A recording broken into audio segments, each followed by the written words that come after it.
PhD physicists do not take courses in fluid dynamics, typically, so they lack the background to easily follow my theory. Oh, and this is why it's important for me not to be a physicist, because otherwise I could not do this. I'd be trained to do something very different.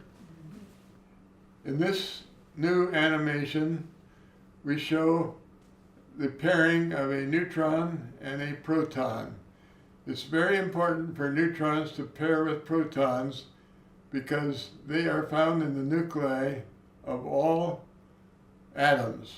And the problem here is that protons repel each other, so something is needed in every atom to keep it stable and keep it from flying apart. And neutrons do that. They form very strong bonds with protons in a nucleus. Physicists tend not to understand how protons and neutrons can bond together because they are not, in this new theory, they are not bonded by electric forces.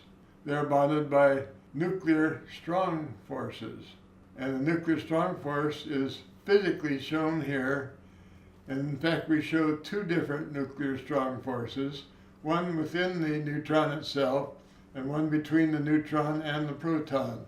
Now what has just happened is that the two proton rings have repelled each other with the nuclear strong force, not shown, and the electron ring has been pulled into the center in between the two proton rings.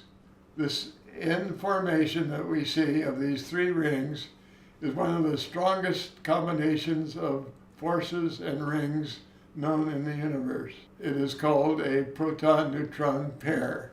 And proton-neutron pairs permit atoms to form because it keeps the nucleus of all atoms from flying apart.